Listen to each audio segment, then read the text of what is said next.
Hello everyone. Today we're going to delve into the Middle Ages, a time when people saw such bizarre things that if you or I witnessed them today, we'd immediately call the news, the priest, and maybe even an ex-boyfriend, ex-girlfriend, just to apologize. So before you settle in, enjoy the video and subscribe to the channel, but only if you really like my content. Leave a comment saying where you're watching from and what time it is there. It's always fascinating to see who's watching from different parts of the world. Now turn off the lights, maybe turn on a fan to create a gentle hum in the background. And let's embark on this journey together. You begin in darkness, because in 9th century Scandinavia, darkness is not merely the absence of light, but a constant element that shapes the rhythm of your body, how you perceive time, and even what you consider bearable. You find yourself lying on a wooden platform inside a long house, feeling beneath your back a layer of worn straw covered by rough woolen blankets and old furs, while the air around you is heavy, dense with smoke that never completely dissipates, mixed with the oily smell of animal fat burning in lamps, the slightly sour odor of woolen clothes worn for days, and that stable, earthy note of damp, beaten earth, trodden by human feet and animal hooves,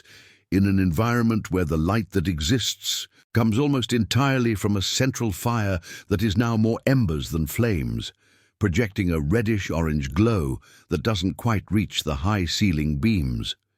You feel the burning sensation in your eyes from the smoke that accumulates under the roof, because there's no chimney as you know it, just an opening at the top that lets out some of the hot air,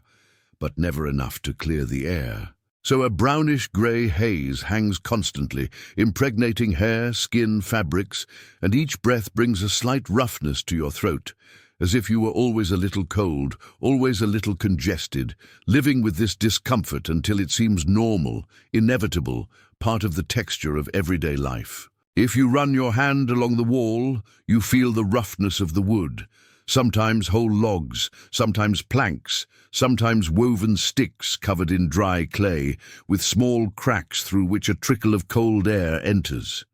And above you, a heavy thatched or peat roof, dripping a little on days of heavy rain or thaw, causing some areas of the house to become chronically damp, with a slight, musty smell that adds to the rest. You hear the sounds of the house before you see much, the breathing of several people sleeping very close to each other, the light rustling of wool when someone stirs, a brief grumble of a child who turns and then quiets down again, the muffled rustling of a larger animal, perhaps a cow, perhaps a sheep, shifting position on the other side of a low partition, the damp sound of a sniffing muzzle, the hollow tap of a hoof on the beaten earth floor,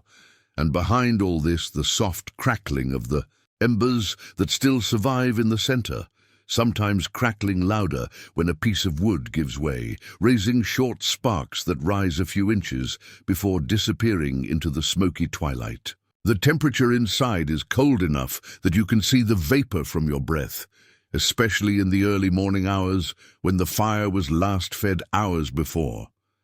And you hesitate before setting your bare feet on the ground, knowing it will be hard, uneven, possibly a little damp in places, with the cold rising to your bones as if it wanted to settle there. You notice your own body covered in almost the same clothes you'll wear during the day, because in this climate you can't afford to sleep lightly. And you imagine the sensation of a thick woolen tunic brushing against your skin, perhaps over a finer linen garment if your home is even minimally prosperous, the linen softer and cooler against your skin, but expensive enough to be washed and mended carefully, never discarded unnecessarily. On your legs, socks or woolen bandages wrapped and fastened, with straps, offering some protection from the cold, but always with that permanent itching of rough fibers, and on your feet, shoes or leather boots with thin soles, without the cushioning you're used to, letting you feel every unevenness of the ground, every pebble, every irregularity, reminding you with every step that nothing here was designed to soften the contact between you and the environment. The outermost garments, a heavy cloak fastened with a brooch perhaps, lie rolled up to the side, ready to be pulled over the shoulders as soon as you stand, because the cold seeps in through the gaps and doesn't wait for you to fully awaken before making itself felt. You notice that even the place where you sleep inside the house expresses a social order that you didn't choose, because the space around the main fire, with better heat and more light, belongs to the core of the family that controls the farm, while more distant relatives, free servants and enslaved people occupy the edges, near the doors or partitions that separate the human area from the animal area, where the air current is stronger, the floor is more damp, and the smell of manure and urine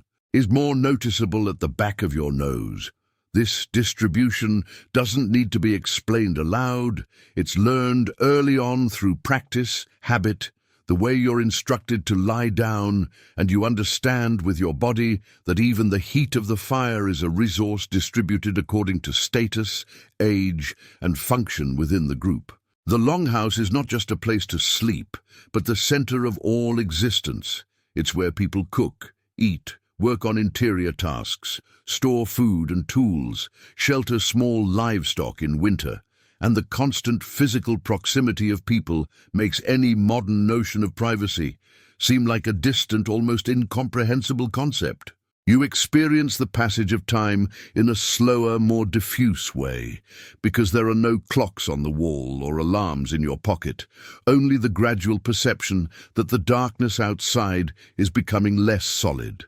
that a ray of bluish light is beginning to enter through some crack in the door or through gaps in the walls, signaling that the night is drawing to a close, even if the sun is still hidden behind heavy clouds.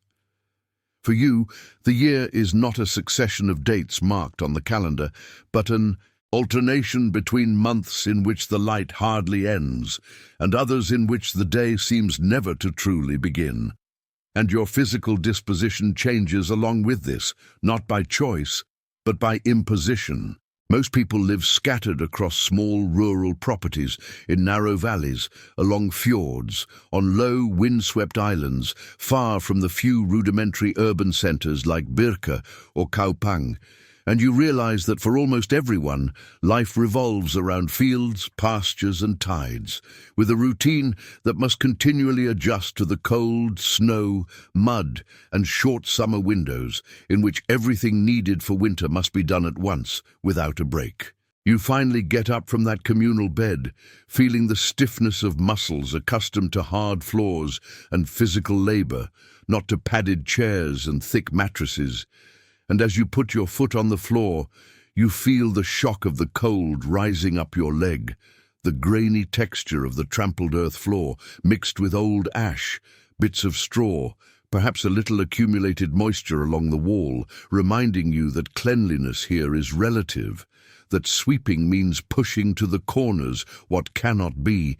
burned or reused, not achieving a sterile shine. As you walk toward the fire, guided only by the reddish glow of the embers and the occasional wick of grease still burning, you hear the beginnings of movement around you, someone coughing and clearing their throat, heavy with smoke, another person stirring the wood to rekindle the flames, a heavy wooden door creaking slightly as it is opened for a moment, letting in a gust of air so cold it feels like it's cutting, bringing with it the metallic smell of frost, perhaps the distant salt of the sea, perhaps the resinous aroma of a damp, dark forest. As you watch the interior slowly warming, you understand that simply existing here demands profound adaptations. Your modern body lacks, lungs exposed daily to soot, eyes straining for years to see in dim light, skin in constant contact with rough wool and damp leather,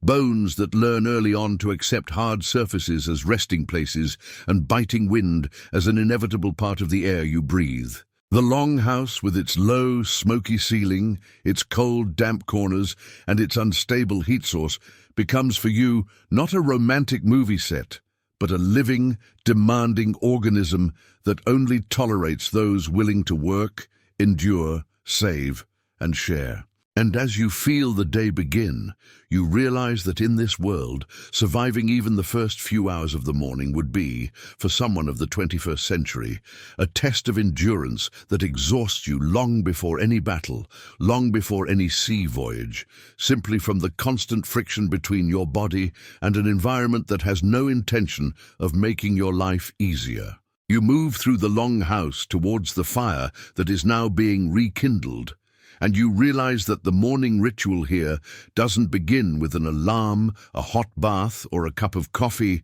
but with the silent negotiation between a rigid body and a hostile environment, where the first task is always to feed the embers, blowing carefully so as not to extinguish them, adding thin twigs that crackle dry when broken, then larger pieces of firewood that have been cut, stacked and stored in some corner, protected from the rain for weeks or months, because without fire everything stops. There is no hot food, there is not enough light to work inside the house, there is not the minimum thermal comfort that separates the bearable from the intolerable. And you watch someone bent over the center of the house, blowing slowly, patiently, until a small bluish-yellow flame begins to lick the new wood, growing little by little, illuminating tired faces marked by years of exposure to wind, cold, and constant smoke. You feel the contrast between the heat that begins to spread near the fire and the cold that still dominates the edges of the house. And you realize that the temperature inside is never uniform. There are always warmer zones and zones where the air seems frozen still, and your choice of where to stand depends not only on comfort, but on your social position, the task you need to do, the time of day. If you are part of the main family, you can get closer to the center, warm your open hands over the flames, feel your face flush slightly while your back still trembles from the cold. But if you are a servant or enslaved, you can wait your turn on the edges where the cold bites harder and the rising smoke irritates your eyes even more because you are in the wrong path of the wind that enters through the cracks. The hierarchy here isn't abstract. It manifests itself in centimeters of distance from the warmth, in who eats first, in who sleeps closer to the center of the wooden platform, and you learn this not through words but through gestures, glances, and the way your body is pushed or pulled into the places that belong to it. You notice that around the fire, people begin to organize themselves for their first meal, and the concept of breakfast here is different, because there is no rush to leave for an office nor a set time to clock in. But there is an accumulated hunger from the long, cold night, an urgent need to put something warm and substantial in the stomach before facing hours of physical work that will suck up every available calorie. The food that appears is simple, almost always a thick porridge of barley, or rye cooked in water, sometimes thickened with a little whey or sour milk, sometimes seasoned with leftover animal fat from previous meals, and the smell rising from the iron or soapstone pot hanging over the fire is earthy, slightly sour, without any sophistication, but solid, heavy, promising to sustain the body for a few hours. Imagine the texture in your mouth, pasty, slightly gritty because the grain is ground in stone mills that leave fragments of husk and small particles of rock mixed in, filling your mouth with a dense sensation that needs to be swallowed with effort, perhaps accompanied by cold water drawn from a nearby well or stream, or by weak, slightly acidic and cloudy beer, which is safer to drink than many spring waters and leaves a slightly bitter and grainy taste on the tongue. You realize that bread, when it appears, is not the soft, fluffy bread you know, but something dense, dark, made from rye or a mixture of grains, with a hard crust that needs to be forcefully torn, and a moist, heavy crumb that sticks to your teeth and releases a deep, almost earthy flavor, sometimes slightly sour if the dough has been fermented for too long or under irregular conditions.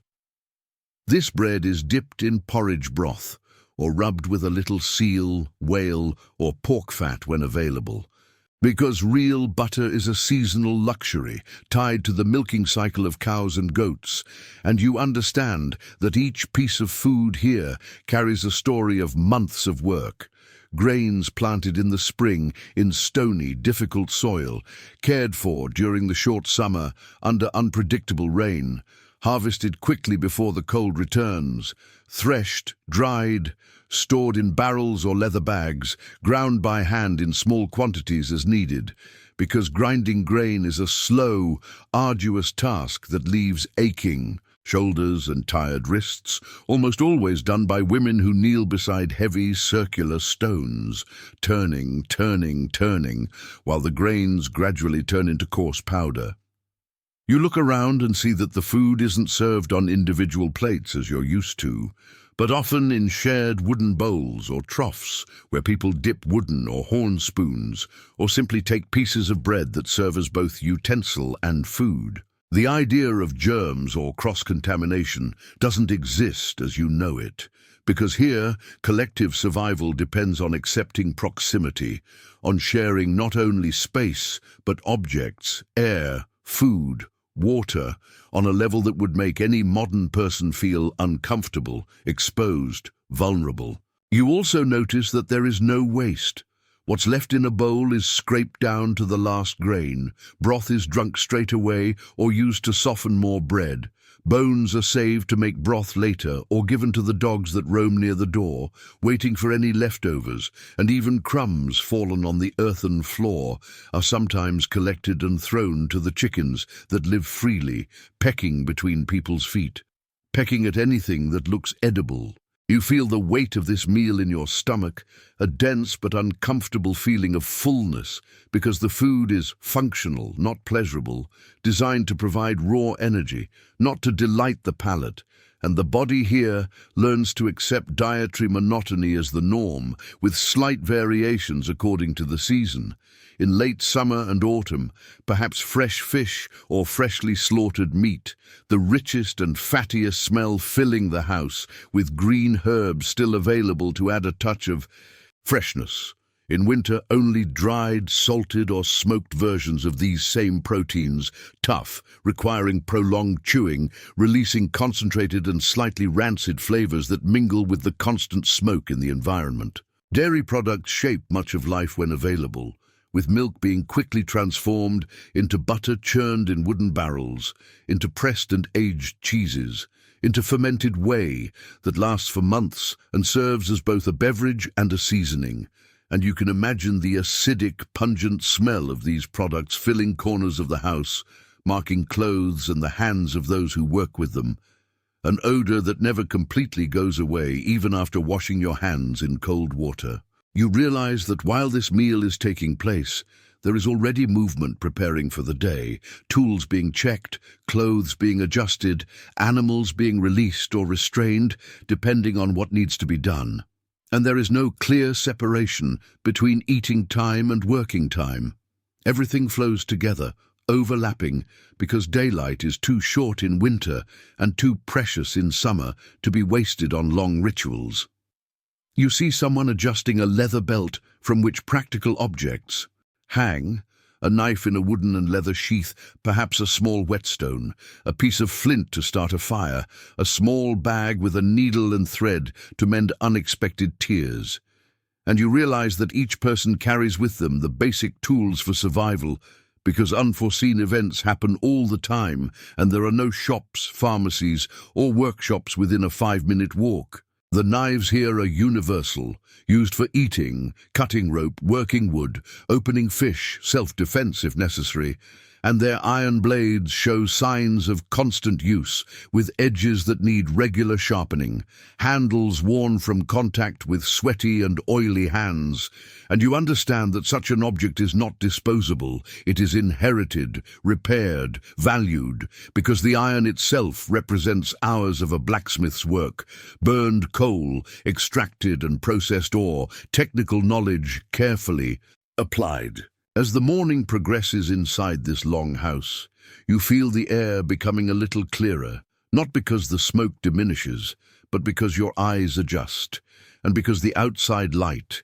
even filtered and weak, begins to enter more intensely through the openings, revealing details that the darkness hid. Beams blackened with soot, tools hanging on wooden or horn hooks, fabrics on vertical looms leaning against the walls. Their still incomplete weaves, awaiting more hours of patient work. Low and heavy chests where better clothes are kept. Valuable objects, perhaps some silver coins or glass beads brought from afar. Modest but significant treasures in a world where wealth is measured in land, cattle, weapons, and social connections, not in abstract numbers on a screen. You realize that the house itself is a statement of status and effort. Its size, the quality of the wood, the presence of carved decorations on the doors or interior posts, all of this speaks to the family's position, to how many hands work here, to alliances and stories that you, as an imaginary visitor, would never fully understand just by looking. You begin to feel that simply spending this first part of the morning here, getting up from the cold, eating dense, bland food, breathing thick air, adjusting rough clothes, observing the hierarchy manifest in every gesture,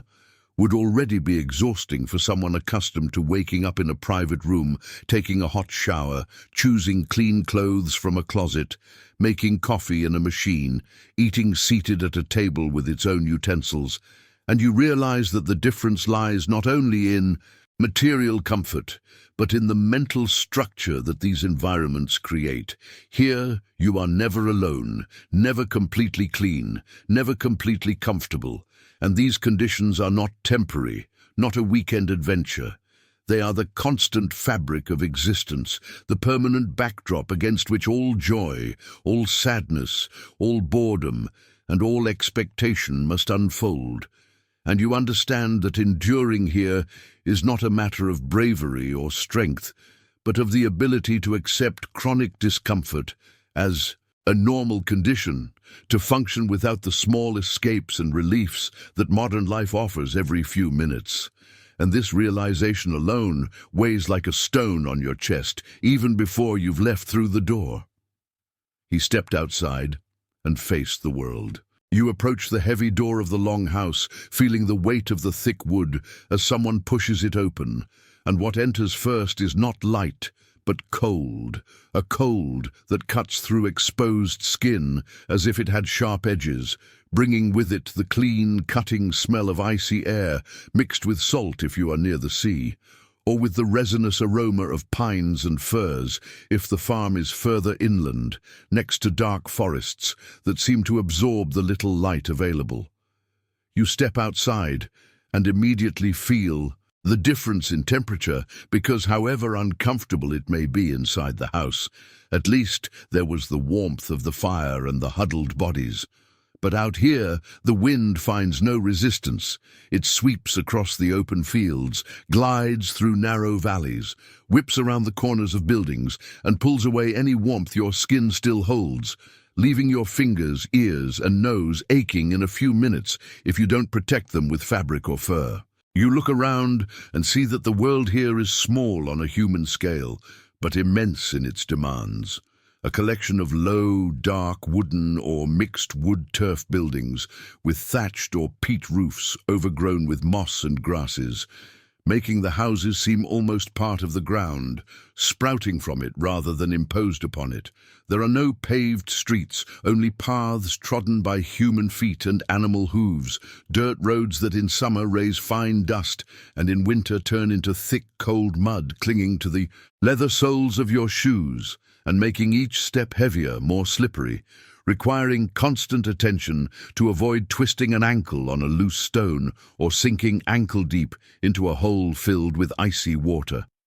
The ground is never flat. It rises and falls, following the natural terrain, with stones too large to move scattered here and there, incorporated into the landscape, sometimes used as landmarks, sometimes just obstacles that you learn to avoid without thinking. You hear the sounds of the settlement fully awakening, The low, prolonged moo of a cow calling to be milked, the sharp bleating of sheep and goats being herded out of makeshift pens, the irritated cackling of chickens pecking frantically around the doors, the occasional grunt of a pig turning over earth and scraps in search of something edible, and beneath it all the sound of the wind, always the wind, sometimes a constant whisper that makes the tall grasses bend in waves, sometimes a stronger gust that whistles between the buildings and shakes the bare branches of the few trees that manage to grow in this climate. Human voices also appear, but they are functional, brief, calling animals, coordinating tasks, exchanging necessary information about what needs to be done today, without wasting words, because speaking outdoors in the cold tires, the throat and the wind carries half the sound away. You see that the fields around the farm are small and uneven, cut by low walls of stacked stone or wooden fences that delineate properties and protect crops from stray animals. And these fields are not the green and orderly rectangles of modern farms,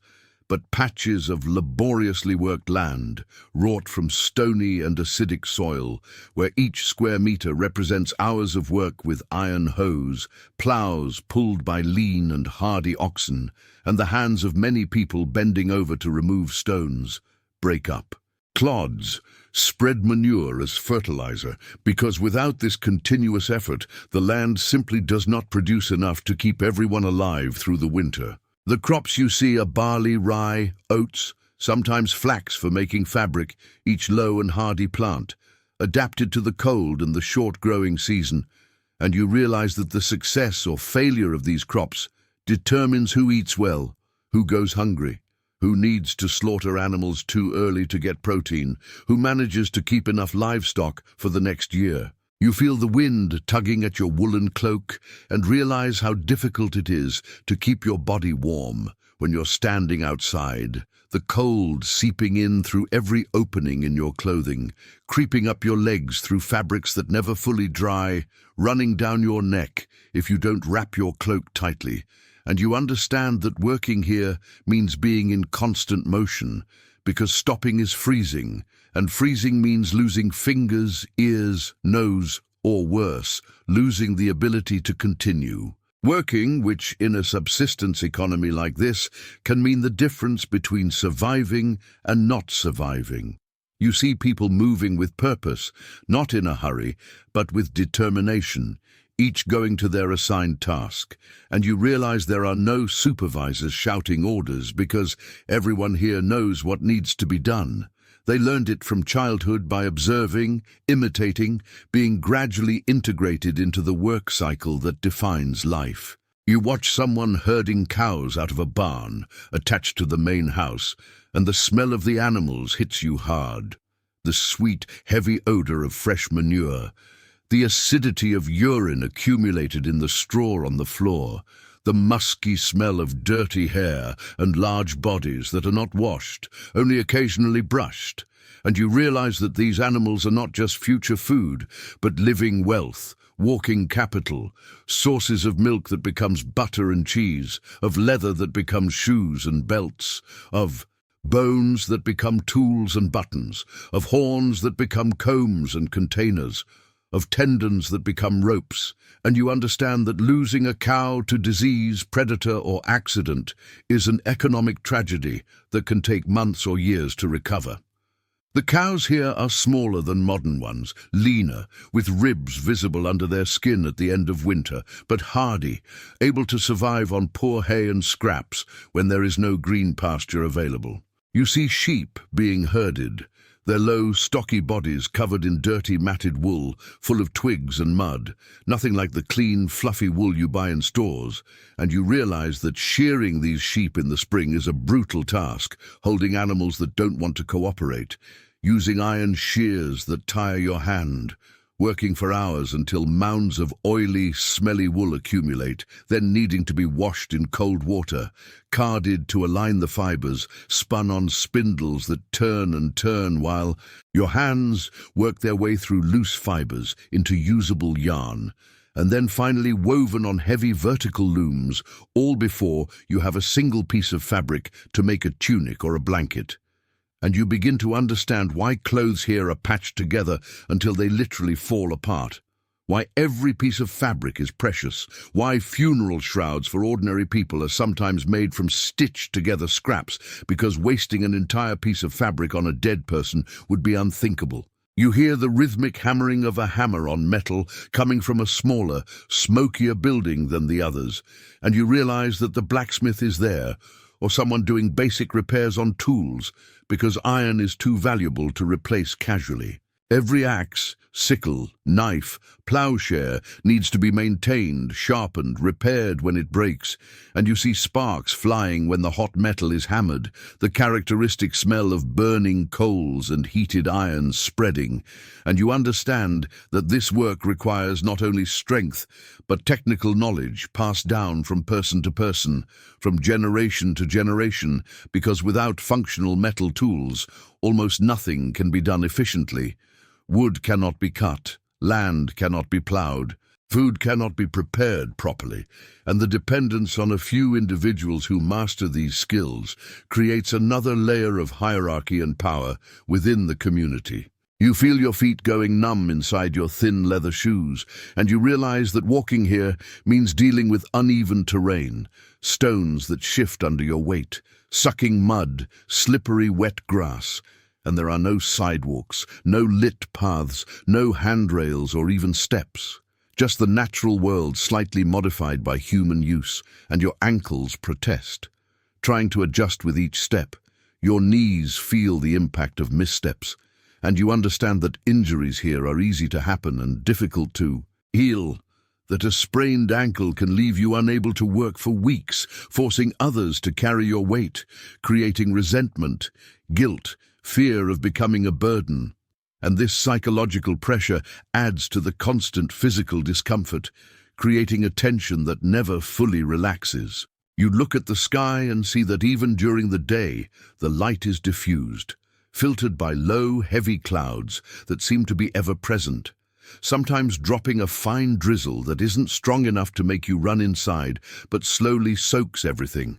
penetrating layers of clothing, leaving you damp and cold for hours, or in winter, dropping snow that isn't fluffy and romantic but damp and heavy, melting on contact with any body heat and then freezing again, forming ice on beards, hair, and the edges of coats. The sun, when it appears, is weak and low on the horizon even in the middle of the day, during the dark months, casting long shadows and offering little real warmth.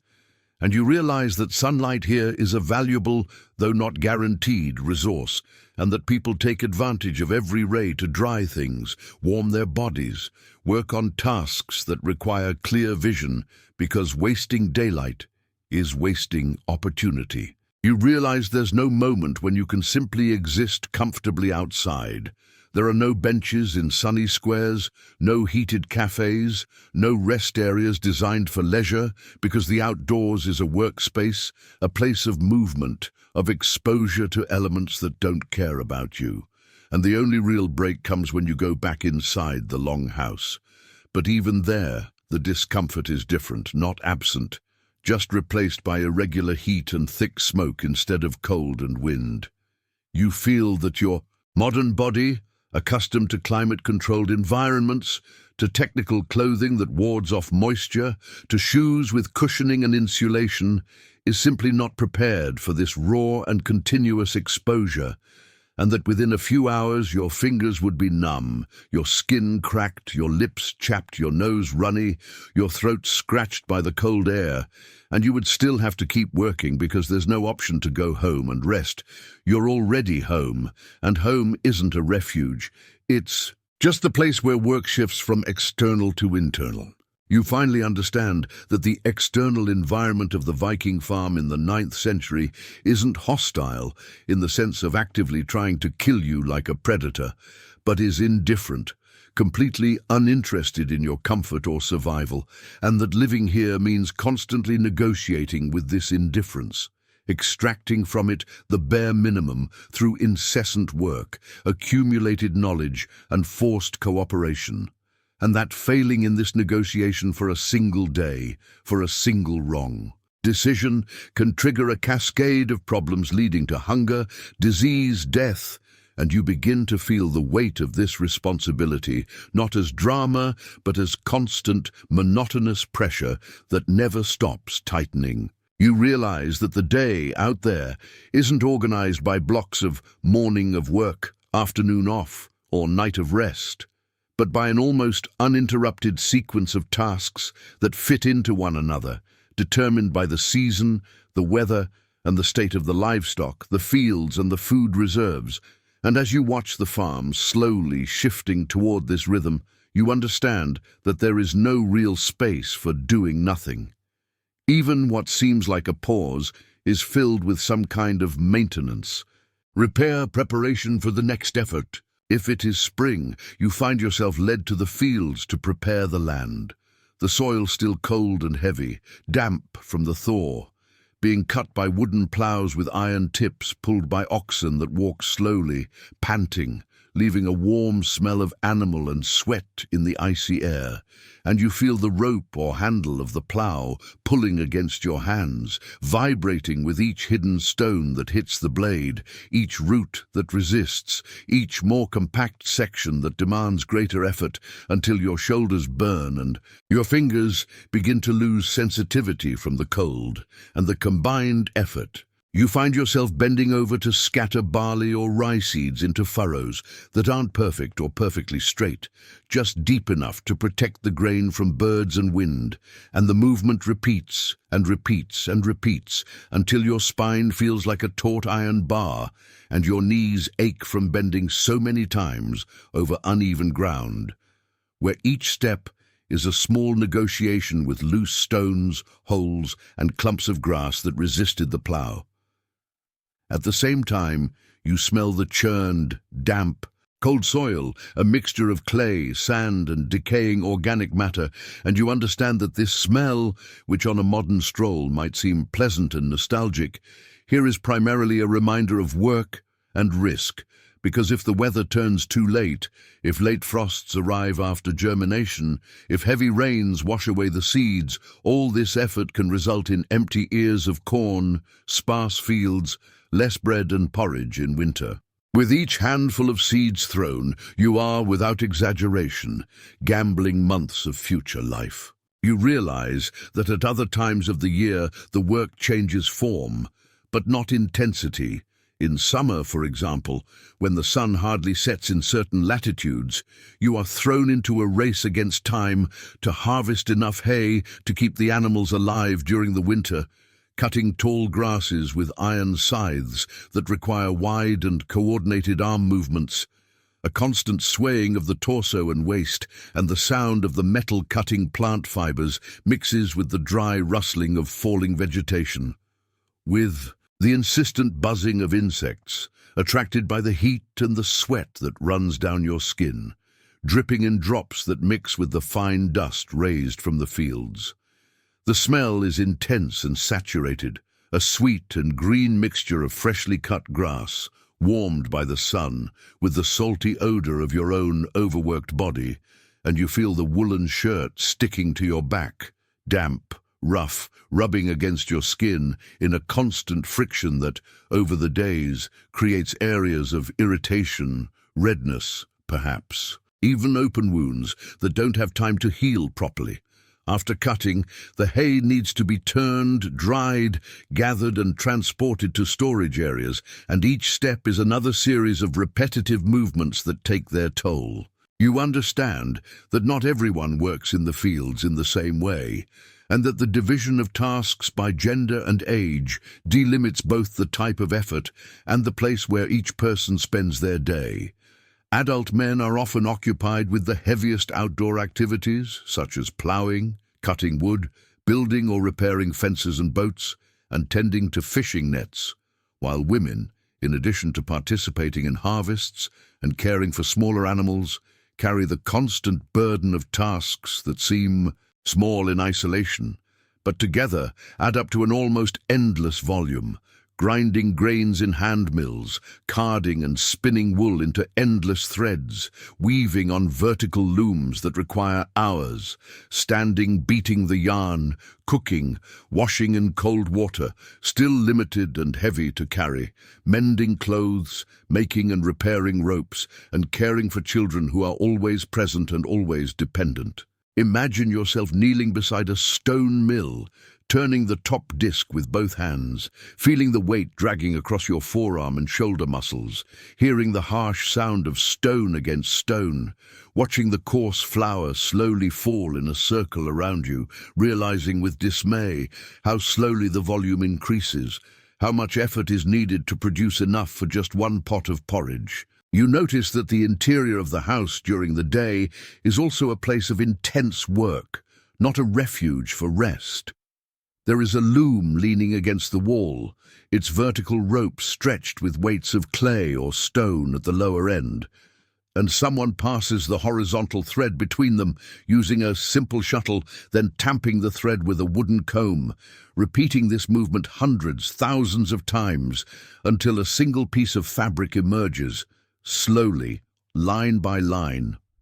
The hands that do this work are accustomed to shifting their focus of vision between the thread and the space in front, adapting to the little light that enters and the oscillation of shadows as the fire is fed or dies down a little, and the eyes burn, not only from the smoke, but from the prolonged concentration. Nearby, another person twists threads, winds balls of yarn, separates wool fibers with wooden carding combs with iron teeth or thorns, pulling and pulling until the tangled mass is transformed into something usable, and the soft but constant sound of these fibers breaking and recombining fills the space, a discreet soundtrack to the invisible work that keeps everyone clothed and warm. You notice a specific smell associated with this intense domestic work, different from the smell of the barn or the field, but equally striking.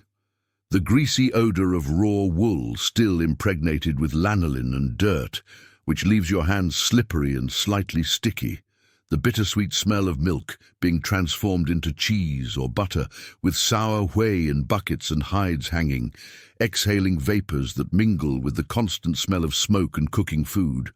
the warm smell of bread baking on heated griddles or in simple clay ovens when there is enough flour for it, releasing an aroma that may be comforting to you.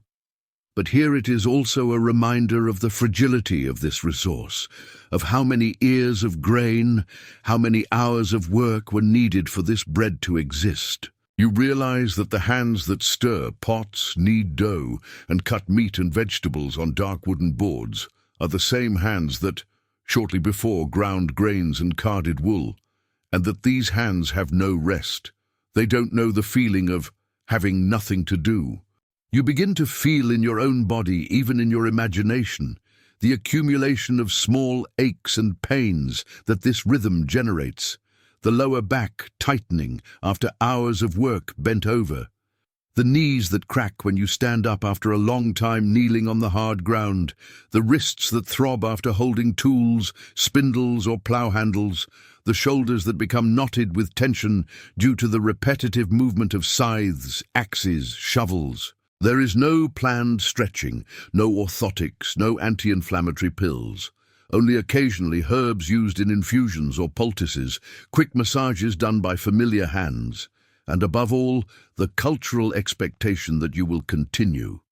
That pain is a natural part of the process of living, something you live with instead of something you seek to eliminate at all costs. You reflect that, contrary to the modern idea of a 9-to-5 workday, the boundaries between work time and free time are very permeable here. If you finish a task in the field, you automatically move on to another near home. If the weather prevents an activity, another immediately replaces it. If it gets dark, you move on to indoor tasks that can be done by firelight and lamplight. Young children help as much as they can, carrying water in smaller buckets, gathering twigs, scaring birds from the fields, turning hay, learning early on that their presence in the group depends on their usefulness, not in cruel terms, but in practical ones. The elderly and those with less physical strength still contribute, watching over the younger children, sewing, braiding ropes, narrating stories that transmit knowledge about seasons, dangers, routes, traditions, and you understand that not working here is not an acceptable category. Those who don't work because they can't need to be supported, and this is only possible if the rest have sufficient strength and resources, which is not always the case. You begin to realize that the fatigue that sets in throughout the day isn't just muscular, but mental, a weariness from knowing that almost nothing you do accumulates as progress in the modern sense. There's no career to climb, no promotion, no promise of easier work in the future if you work hard today. There's only the understanding that if all goes well, if you don't get sick, if the weather isn't disastrous, if no disaster strikes your livestock or your boat, you can repeat this same set of tasks tomorrow and the day after and the day after that for years. This doesn't mean that people here are unhappy all the time. It means that the sense of purpose and meaning is built more around maintaining continuity of the family, the farm, the community, than around individual achievement. And for someone accustomed to seeking change, novelty and self-expression, this forced stability can be as hard to bear as the cold or the weight of the tools. You understand, then, that the rhythm of daily work in 9th century Scandinavia is a cycle without dramatic curves, a constant hum of physical and mental effort that rarely reaches peaks of excitement, but also rarely falls to zero. And that, to last a single day here, you would have to accept this hum settling inside you, taking the place of messages, notifications, artificial schedules, becoming the metronome of your attention, beating in the same time as your heart and your muscles, marking, not working hours, but the interval between one simple meal and another, between one seed sown and another, between one piece of carded wool and another, in a flow where stopping is an expensive luxury that few people can afford. You begin to realize that food here isn't something that appears when you open a refrigerator or go through a drive-through, but the result of a long, fragile and exhausting chain of decisions, work and luck that connects each bite to the weather from months ago, the health of the animals, the ability to store and preserve without everything rotting or being eaten by rats, insects and mold. You understand that the stomach here is rarely completely satisfied in the modern sense, that there's always a slight feeling of wanting more, of feeling that the last meal was enough to stop the acute hunger, but not to fully fill you up. And that this feeling is managed with silent discipline because everyone knows that overindulging today can mean scarcity tomorrow, especially as winter progresses and the grain barrels empty, the strips of dried meat dwindle, and the stored cheese begins to show signs that it won't last until the next season of plenty. Imagine the feeling of waking up with real hunger. Not that habitual or boredom-driven hunger, you know, but a hunger that comes from burning thousands of calories the previous day plowing, chopping wood, carrying water, and not having eaten enough to replenish it all. So your body wakes up with a constricted stomach, a slight dizziness from getting up too quickly, and a physical urge to grab the first bowl of porridge you see on the fire. You understand that this hunger is managed collectively, that nobody here eats alone in secret, that the food is prepared and distributed in a visible process, and that any attempt to take more than your share would be noticed immediately, generating tension, comments, resentment, because in a group where everyone depends on each other to survive the winter, food selfishness is not only ugly, it's dangerous to the cohesion that keeps everyone alive. You can taste the monotony in your mouth because the diet here revolves around a narrow base: barley, rye, oats, transformed into porridges, dense breads, sometimes weak beer, cows' or goats' milk, transformed into butter, cheese, curd, fermented whey, meat and fish, almost never fresh except at specific times of slaughter or capture, mostly air-dried, smoked over a slow fire for days, salted until they are as hard as leather, needing to be rehydrated in water or broth before being chewable. Vegetables when available, mainly cabbage, onion, leek, turnip, peas, beans, but never in great variety or quantity, and often preserved in acidic brine that slightly burns the tongue and leaves the lips dry. Fruits are rare and seasonal, mainly apples, blackberries, and raspberries that grow on thorny bushes and need to be picked carefully. When they appear, they are eaten fresh immediately or dried in the sun and stored carefully, because sugar, as you know it, doesn't exist. And the only true sweetness comes from honey, which is valuable, used sparingly, saved for special occasions, or to sweeten bitter medicines. You notice that the dominant flavor in almost everything is that of preservation. Salt, smoke, fermentation, methods that profoundly alter the texture and taste of food. Dried and salted fish has a fibrous, hard consistency that requires prolonged chewing and releases a concentrated, almost aggressive flavor of sea and salt, mixed with the residual taste of smoke that penetrated the fibers during weeks hanging over fires. Smoked meat has layers of flavor ranging from the slightly sweet, charred exterior to the intense saltiness of the interior, and often there's a slightly rancid taste because the fat, exposed to air and heat, oxidizes slowly. But this is accepted as part of the process, not as a sign that the food is spoiled, only that it's aged. Cheeses here aren't soft and creamy, but hard, dry, sometimes crumbly, sometimes with a moldy rind that's scraped off before eating, releasing a strong, pungent smell that fills the nostrils and clings to the back of the throat. Imagine the process of preparing a main meal, perhaps in the middle of the day or at dusk, and you see a large iron or soapstone pot being placed over the fire or hung on a chain, and inside it water being slowly heated, then grains being added, perhaps barley already partially cooked and set aside, being reheated and thickened, and then pieces of dried meat being thrown in, along with preserved vegetables, all simmering together long enough for the flavors to blend and the textures to soften. The smell that rises is dense, salty, with notes of smoke and fat, and you feel saliva welling up in your mouth despite knowing that the taste will be repetitive because your body is desperate for calories and warmth. When the food is finally served, you pick up your wooden bowl, already stained and darkened by years of use, and plunge a wooden spoon into it, feeling the resistance of the thick mush, bringing to your mouth a portion that burns your tongue, which you quickly blow on before swallowing, feeling the heat descend through your throat and spread through your chest, a sensation of temporary relief that competes with the pasty, slightly sandy texture, and the flavor that is more functional than pleasurable. You realize that bread, when available, is treated with almost reverential respect because it represents so much concentrated labor. Each slice is a piece of field plowed, sown, harvested, grain threshed, dried, ground, dough kneaded, baked, and wasting crumbs is unthinkable. You see people scraping bowls of bread to absorb every last drop of broth, chewing the hard crust patiently. And you understand that this relationship with food is profoundly different from yours, where throwing away leftovers is common, where variety is expected, where food is often treated as entertainment or convenient fuel, not as survival negotiated inch by inch with the land and the sea.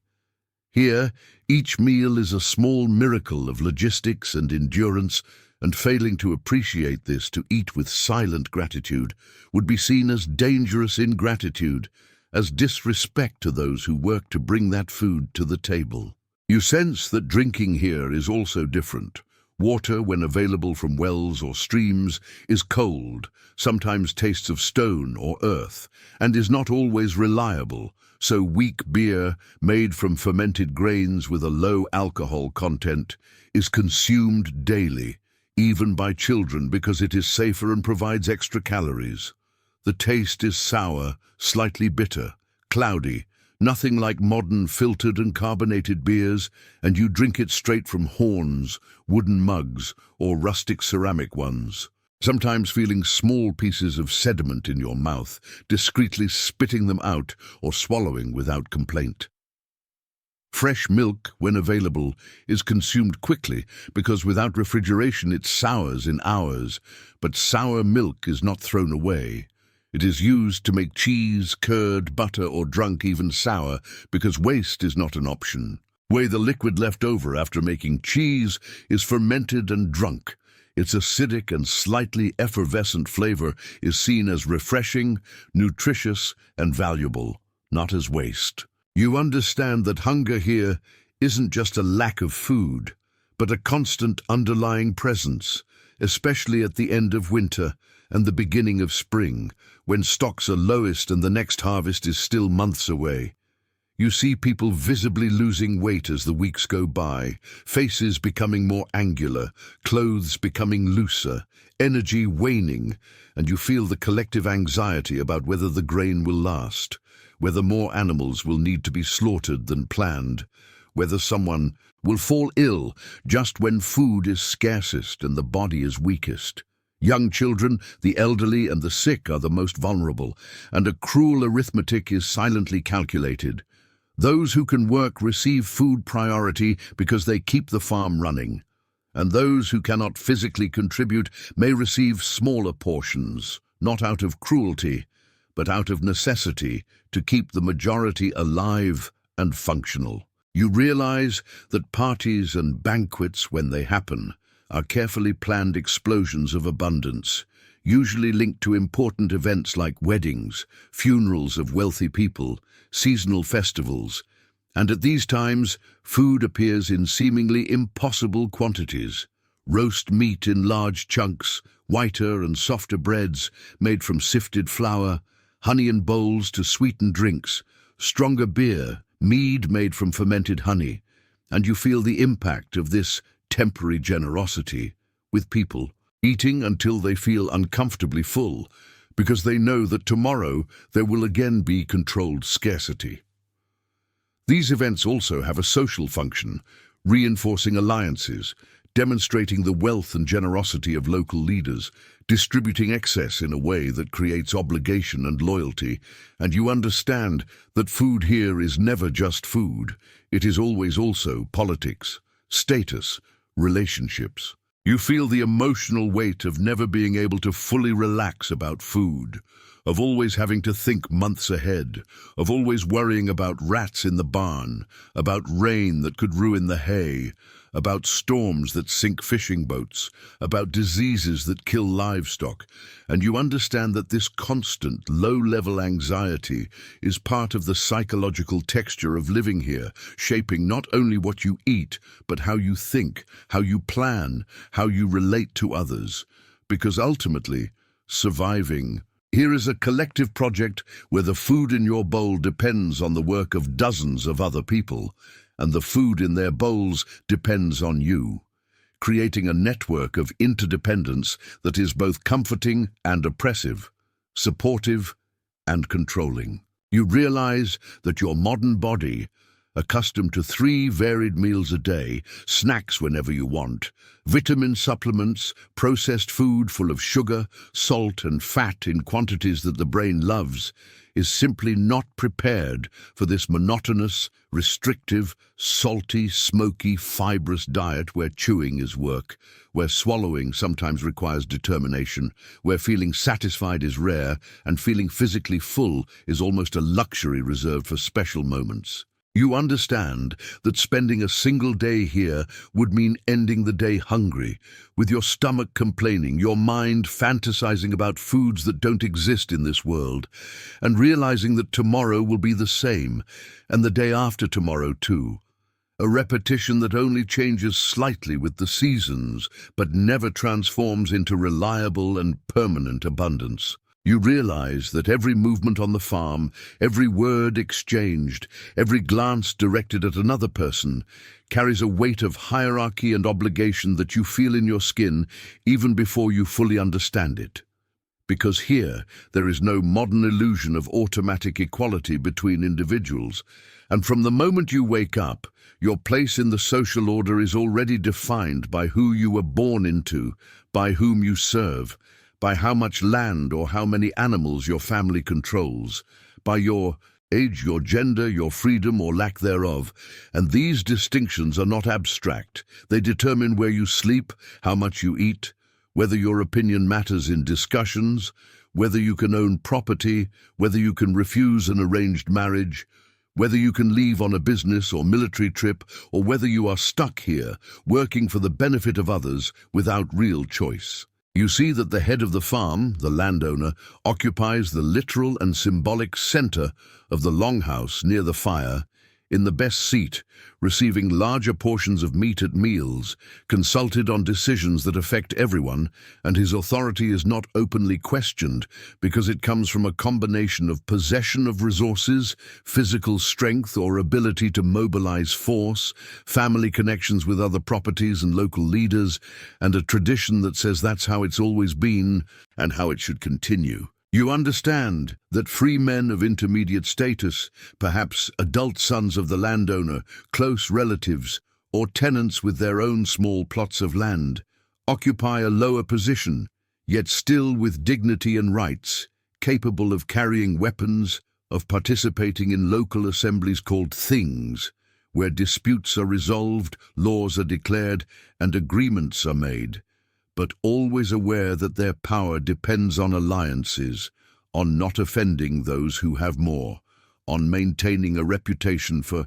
courage, generosity, and reliability, values that are constantly tested in everyday interactions. You see these men working hard alongside everyone else, because even status doesn't exempt anyone from physical effort here. But they have a margin of decision over their own time. They can choose whether to fish, hunt, trade, or work their fields.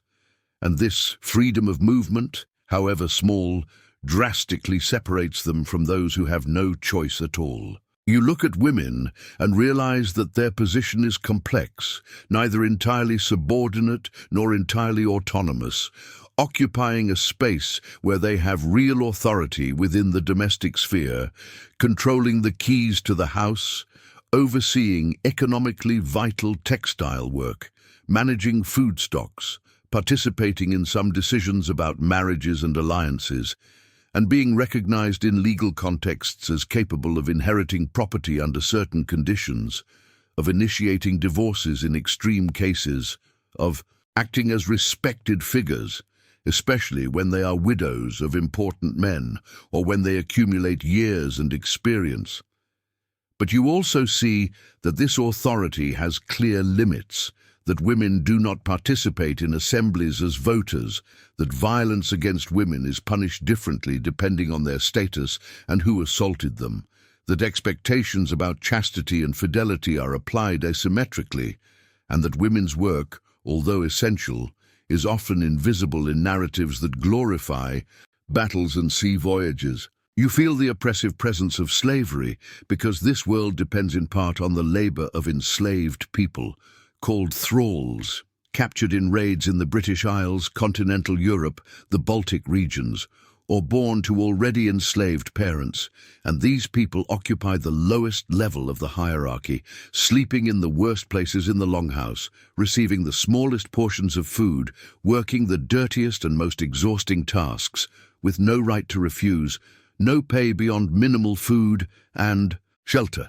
No hope of social mobility except in rare cases where an owner decides to free someone out of gratitude, affection, or political calculation. You see these people moving silently, avoiding direct eye contact with the free, accepting orders without question. And you realize how easy it is for those with status to ignore their full humanity, to treat them as living tools, and you feel the injustice of this burning in your throat. But you also understand that protesting openly would be seen as madness or treason, because the social structure here is accepted as natural, as part of the order of things established by custom, tradition, and force. You realize that children here are not shielded from the realities of life as they are in modern contexts. They see animals being slaughtered. They see injuries and illnesses without proper treatment.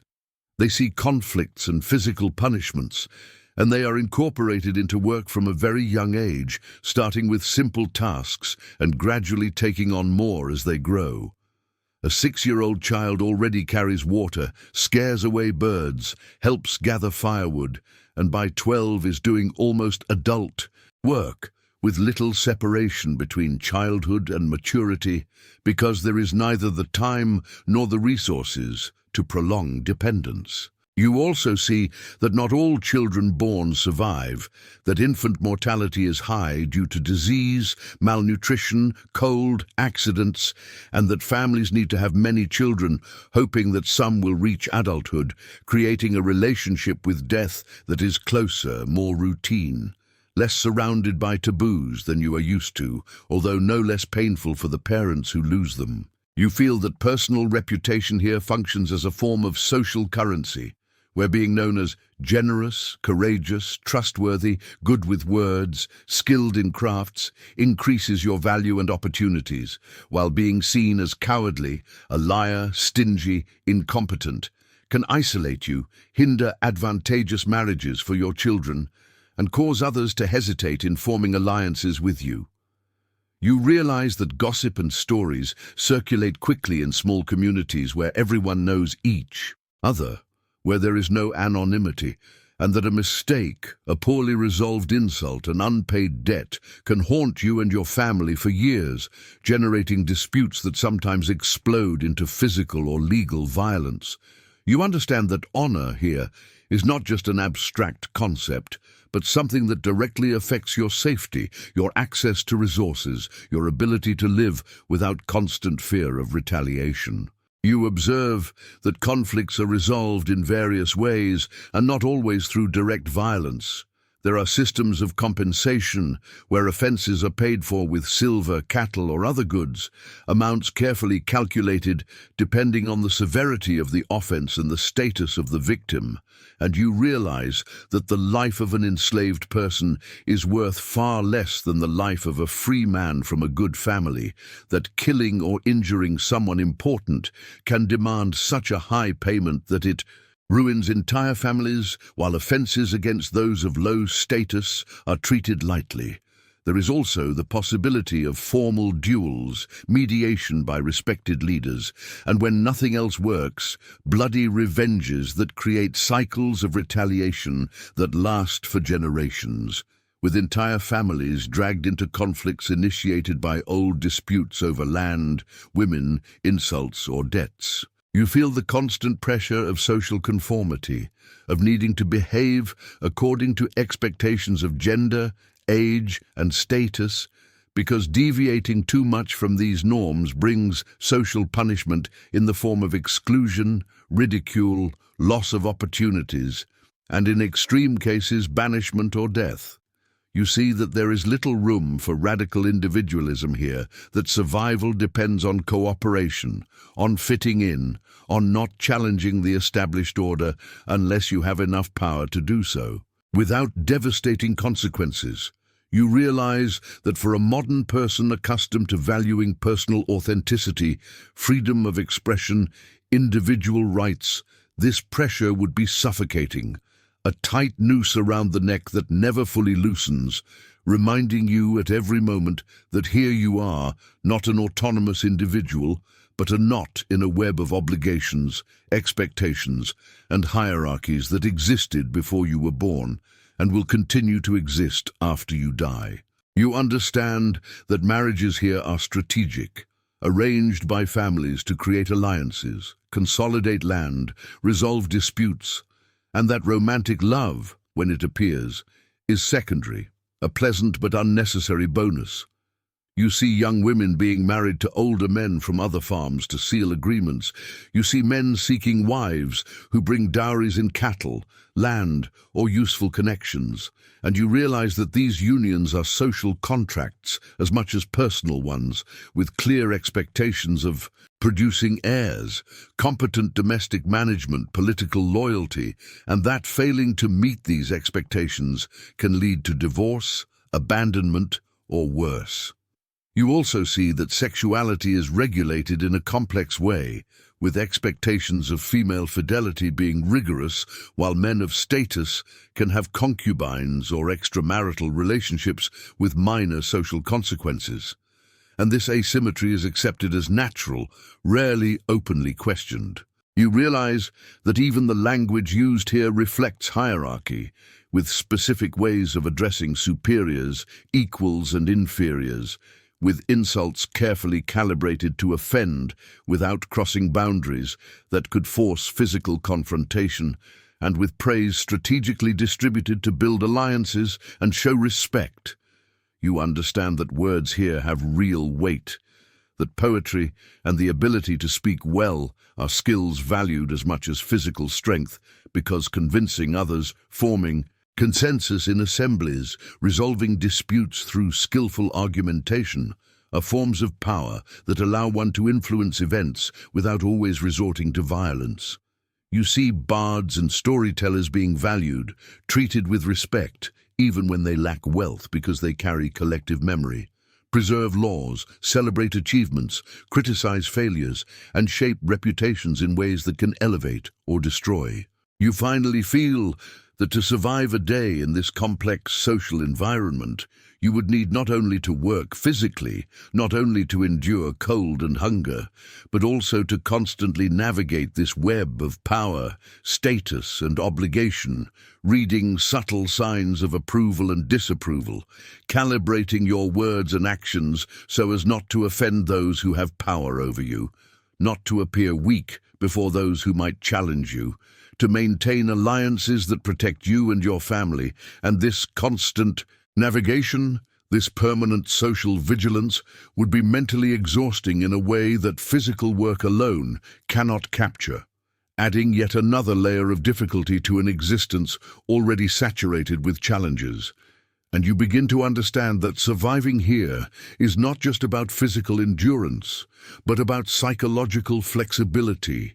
about accepting injustices you cannot change, about finding dignity and meaning within oppressive structures, and about recognizing that your individual life matters less than the continuity of the group, a reality that for many modern people would be unbearable. You begin to notice that beneath the routine of work, food, and hierarchy, there is a permanent backdrop of danger that never completely disappears, a constant awareness that the body is fragile, that illness, accidents, violence, and even the weather itself can interrupt a life at any moment without warning, and that there are no hospitals, antibiotics, potent painkillers, or complex surgeries waiting to repair the damage. You feel it in small things, in the knife cut that might seem trivial today, but here could become infected, swell, fill with pus, and lead to high fever and death if the infection spreads.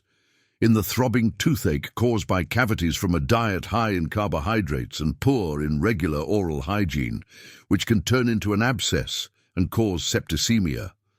In the persistent cough of someone exposed to campfire smoke for years, which may simply mean chronic irritation or the beginning of tuberculosis that will slowly consume that person in months or years without anyone being able to do much beyond offering herbs, relative rest, and sometimes resignation. You observe that medicine here is a mixture of accumulated practical knowledge, herbs that relieve pain, plants that help reduce inflammation, simple techniques for stopping bleeding, improvised splints for broken bones, with magical and religious elements, such as murmured incantations, amulets hung on the body, offerings to deities seeking healing or protection, and you realize that, although much of this may seem like superstition to modern eyes, it makes sense in a world where the causes of many diseases are invisible, where viruses and bacteria are unknown, where the line between bad luck, divine will, and direct consequence is blurred. You see someone with a fever being covered with furs, receiving bitter infusions of plants like yarrow, willow, or others that grow in the fields, while simultaneously having a small metal or bone amulet placed on their chest, with runes carved into it, carrying the hope that forces beyond human understanding will intervene. You sense how everyday accidents here carry far more weight than in your reality. A silly fall on the ice can mean a broken hip that will never truly heal, leaving the person lame for life, dependent on others. A poorly supported log can crush a foot, making agricultural work impossible for an entire season. A hard blow to the head from falling off a horse or boat can lead to unconsciousness, convulsions, personality changes that no one can explain, perhaps seen as spiritual possession, punishment, or a sign of some special destiny, when in reality they are untreatable head trauma. You realize there is no insurance, no compensation, no sick leave, only the group trying to absorb or not the cost of caring for someone injured, deciding in practice how much collective effort is worth investing in the recovery of a body that may never fully contribute again. You realize that human violence is always present as a possibility, even if the daily lives of most people aren't a constant battle. Disputes over land, cattle, honor, insults, debts can explode into fights with weapons, and you see knives, axes, spears that are both tools and weapons, always within reach, transforming arguments into potentially lethal situations in minutes. You imagine the metallic sound of blades clashing, the dry impact of a wooden handle striking a body, the short cry of someone who is hit, the smell of fresh metallic sweet blood mixed with sweat and earth, and you see how thin the line is between daily work and combat, because the same hands that hold the plow hold the spear, the same legs that walk across steep fields run towards or away from an attack. You understand that free men are socialized from an early age to accept the possibility of serious physical combat,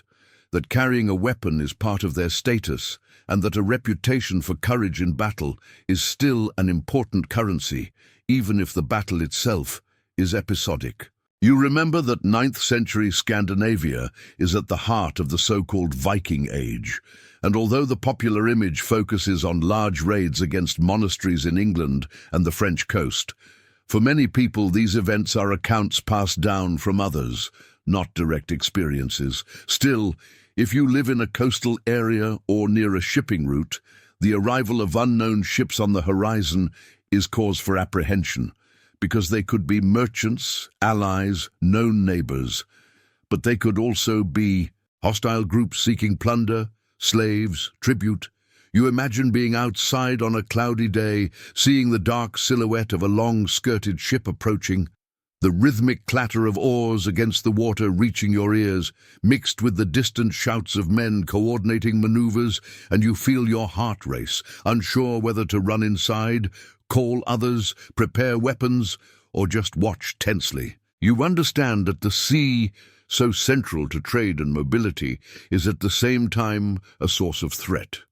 bringing opportunities and dangers on the same grey and undulating surface. You also realize that, although external violence, raids, battles between chiefs, revolts is spectacular,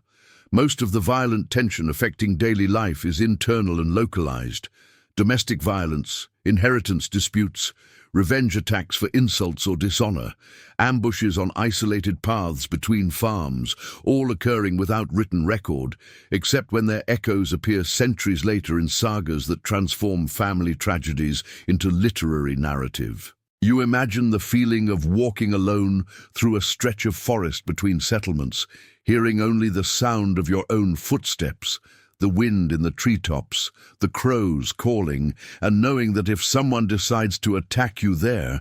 will be no witnesses, no police, no formal investigation, only your own ability to defend yourself and the hope that someone will notice your absence early enough to look for you. You sense the presence of death as something intimately familiar and at the same time deeply respected. Seeing someone die is not a rare event here, and most people will have witnessed multiple deaths throughout their lives, of young children who succumb to fevers, of women in complicated childbirth, of men in accidents or confrontations, of elderly people whose bodies simply give way after decades of hard work and limited food. The rituals vary by region and status, but you imagine the body being washed, dressed in cleaner clothes, perhaps with some significant objects placed beside it, a necklace, a ring, a knife, tools, in cases of greater resources, weapons, or even a small boat used as part of the funeral, covered with stones or earth. You smell the freshly dug earth at the burial site, cold, damp, mixed with roots. You hear the words whispered by those conducting the ritual, invoking gods like Odin, Freya, Thor, or simply reciting traditional formulas that weave death into the web of what is believed to be destiny. And you realize that, for these people, death is not just an end, but a passage to some kind of existence on another plane, whether in Valhalla, in other divine halls, in tombs inhabited by restless spirits, in subterranean realms. You understand that this world view, where gods and spirits are part of everyday life, shapes how danger and suffering are interpreted. A bad harvest can be seen not only as bad weather, but as a sign of divine displeasure. A sudden illness can be attributed to witchcraft, envy, broken oaths, and this, in turn, can trigger more conflicts, accusations, and punishments. You see people visiting places considered sacred, woods, stones, springs, leaving small offerings of food, metal, fabric, asking for protection for journeys, fertility for fields, healing for a sick child, and you understand that this spiritual dimension is not separate from the practical, but intertwined with it, offering comfort and explanation in a world where so much that is important is beyond human control. The weather, diseases, the arrival of enemies, the success of a sea voyage in unpredictable seas. You realize that although Viking raids are often portrayed as brave and heroic feats, the decision to embark on a longship to cross the North Sea or descend unknown rivers is also an act of desperate gambling against death. The vessels, however technologically advanced for the time, are vulnerable to storms, reefs, fog, treacherous currents. Men can die of hypothermia, drowning, scurvy, contagious diseases found in foreign ports without their families ever knowing exactly what happened. You imagine the smell of a ship laden with men, weapons, provisions, and small animals, salt, dried fish, wet leather, sweaty bodies in cramped spaces, with waves crashing against the hull, salt water splashing everywhere, bodies constantly cold and damp, and you realize that the romanticized image of the Viking adventurer hides much discomfort, fear, and loss, both for those who go and for those who stay. You sense that the true terror, however, for many people, lies not in a quick death by violence, but in a slow death from hunger or prolonged illness. You imagine a particularly harsh winter, when grain supplies run out weeks earlier than expected, when animals begin to be slaughtered not in a planned way, but out of desperation, when food rations are progressively reduced and bodies begin to thin out to weaken, the cold penetrating deeper into the bones because there is not enough fuel to keep the fire burning all the time, and at that moment any simple disease finds a weakened organism and becomes much more lethal. You realize how the concern with this possibility is always present in the mental calculations of those who manage a farm, informing decisions to plant, to accumulate, to negotiate, to risk trips in search of extra resources, and how this shadow of possible collective famine influences even social relations, making generosity a risky political gesture and selfishness a dangerous sin. You begin to understand that beneath so many layers of risk and potential pain, the people who live here develop a kind of emotional pragmatism. They don't ignore suffering, but frame it within shared narratives about destiny, honor, faith, responsibility, and find small pockets of joy and beauty. An evening of stories around the fire, a calm sea day with good fishing, the smell of fresh bread baking, the laughter of children playing in the mud or snow, that don't negate the danger, but make it bearable. For a modern person accustomed to seeing death as an exceptional and unacceptable event, the expectation of total security as a basic right, this everyday familiarity with risk and finitude, can be profoundly disconcerting, causing anxiety, shock, perhaps even a kind of paralysis, because the brain is not trained to live with this level of constant uncertainty. You realize then that surviving a single day here means not only physically enduring dangerous tools, slippery surfaces, unpredictable animals, and potential human confrontations, but also beginning to accept that none of this is extraordinary, that this is simply the background context in which life unfolds, and that there are no emergency lines, no air rescues, no remedies to quickly fix what went wrong. Accepting this without collapsing, without panicking, without becoming useless to the group, is perhaps one of the most difficult tests for someone coming from a world where almost everything is cushioned, protected, mediated by invisible support systems. And this difference in mentality, more than any physical pain, may be what truly prevents you from enduring. At the end of this long imaginary day, you realize that despite all the physical hardship, the monotonous food, the biting cold, the smoke that burns your eyes, the oppressive social hierarchy, the latent violence, and the constant presence of disease and death, there is something in that 9th century world that strangely persists in your own, even after more than 1,000 years, and you begin to recognize invisible but profound traces that connect that Viking farm in the middle of nowhere in Scandinavia to your modern daily life, not in an obvious or celebratory way, but through subtle threads of language, values, social structures, and collective memory that have been transmitted, transformed, reinterpreted, but never completely erased. You think about the words you use every day without realizing they came directly from Old Norse, spoken in those longhouses. Simple, practical words like sky, window, egg, knife, die, take, they.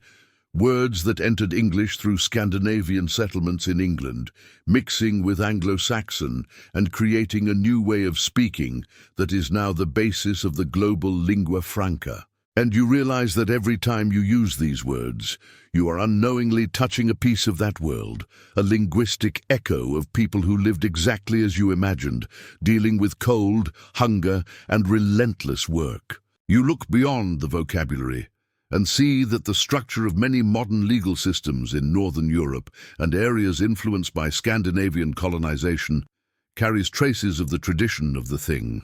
That assembly, where free men gathered to settle disputes, declare laws, witness agreements, and although modern parliaments are infinitely more complex, institutionalized, democratically elected, and inclusive of women and all citizens without distinction of birth, there is a tenuous line of continuity in the idea that important decisions should be made collectively, publicly, with open debate and witnesses, not just by decree of a single absolute sovereign.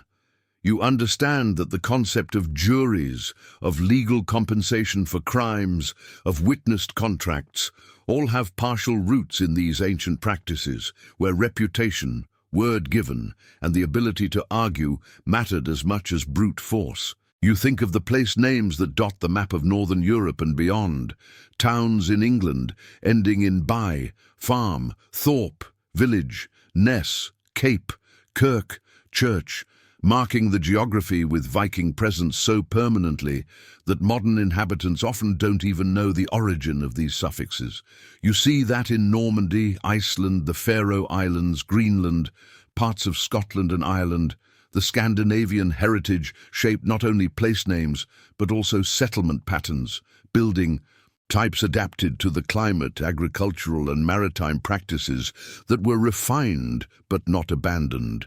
You recognize that modern Icelanders still read sagas written in Old Norse with relative ease, maintaining a linguistic and cultural connection to that past in a way that few other peoples manage with their medieval ancestors, and that this continuity is not accidental but the result of geographical isolation and a conscious effort at preservation. You begin to see that certain values that world emphasized, the importance of personal reputation, shame in being seen as cowardly or deceitful, the valuing of generosity and hospitality, respect for practical skills, appreciation for quality craftsmanship, oral narratives that transmit knowledge and identity, still resonate, albeit transformed, in modern Scandinavian cultures and descendant diasporas.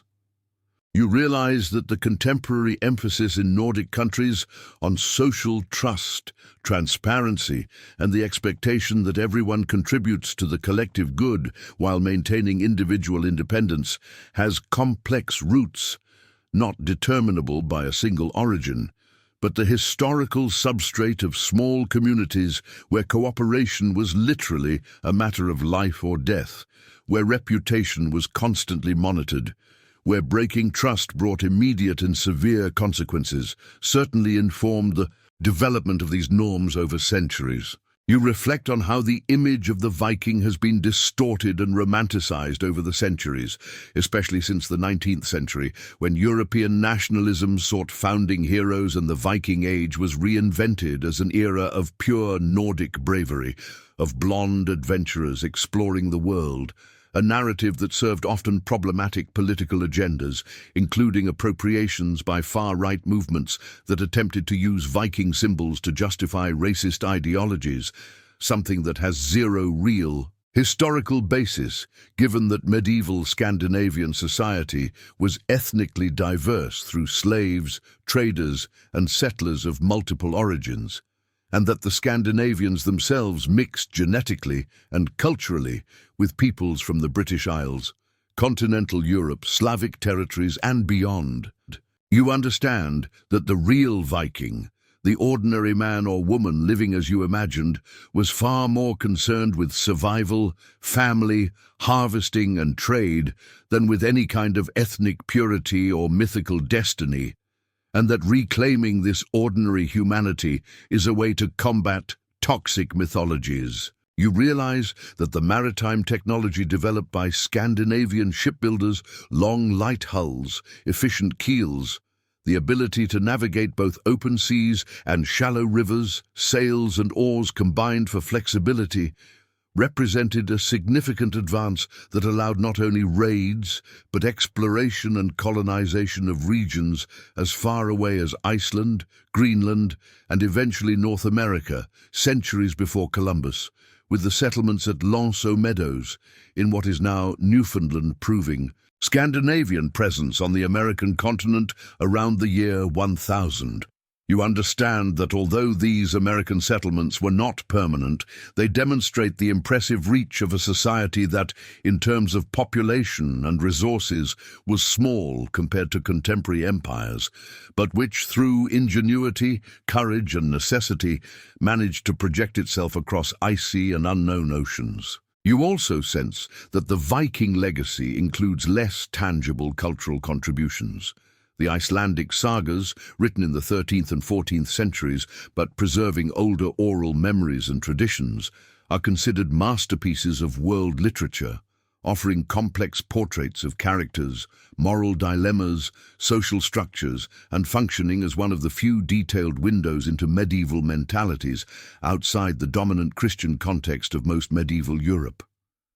You see in these narratives not one-dimensional heroes, but people with mixed motivations, deep flaws, ambiguous successes, dysfunctional families, conflicts that lack clean resolution, and you recognize that this literary honesty reflects a culture that valued complexity and realism in storytelling, one that didn't need to embellish everything with simplistic morality. You begin to understand that the end of the Viking Age, generally marked around 1066 with the Battle of Hastings and the progressive Christianization of Scandinavia, did not signify disappearance, but transformation. The Scandinavian kingdoms consolidated, officially adopted Christianity, although ancient practices persisted for generations, developed more complex administrative systems, participated in broader European trade and political networks, and many descendants of Vikings became farmers, merchants, nobles, and artisans throughout Europe, carrying with them techniques, genes, memories, and values that blended with local populations. You realize that there is no clear line where the Viking world ends and another begins, but a gradual, complex, regional transition, and that traces of that world persist not because they were preserved in museums, but because they were lived, adapted, passed on from generation to generation until they arrived, transformed, almost unrecognizable in the present. You reflect on why, then, despite all the discomfort you imagined, so many modern people are drawn to the idea of Vikings, and you realize that part of it is escapism, a fantasy of a simpler, more straightforward, more physical life, where purpose and identity seem clearer, where there is no modern anxiety of endless choices and invisible pressures. But you also recognize that this fantasy completely ignores the reality you imagined. The constant cold, the chronic hunger, the lack of privacy, the incessant physical pain, the oppressive hierarchy, the ever-present violence, death arriving early and often. The truth is that you, a 21st century person, probably wouldn't last a single day in that environment without feeling a desperate desire to return home, to your hot shower, your full refrigerator, your soft bed, your privacy, your relative security. And this honesty is important because it reminds us to value what we have, however imperfect it may be, without romanticizing pasts that were brutally difficult for the vast majority who lived through them. You finally understand that the deepest legacy of that 9th century Viking world lies not in helmets with fake horns, action movies, or rune tattoos, but in human resilience in the face of extremely adverse conditions, in the capacity to create beauty, in carved objects, in recited poetry, in woven patterns, even when surrounded by hardship, in the construction of complex social networks that allowed for collective survival where individuals alone would fail, and in the transmission of practical and cultural knowledge that allowed human communities to persist and eventually thrive in hostile environments. You recognize that, although you personally couldn't have lasted there, the people who did, who lived entire lives in those conditions, weren't superhuman or radically different from you. They were simply human, adapted by necessity and culture to a context that demanded everything from them. And that honoring that ordinary humanity, acknowledging their struggle and their success without fantasizing or simplifying, is the best way to keep alive the real memory of that world. Not the romanticized version, but the true, difficult, complex version, which deserves to be remembered precisely because it was so hard to live in, so different from ours, and yet produced people whose descendants, genes, words, stories, and values have reached you, crossing centuries, connecting that long, smoky house in the middle of the Scandinavian winter to the warm room where you now rest, imagining how impossible it would be for you to last even a day there, but grateful that you didn't have to try.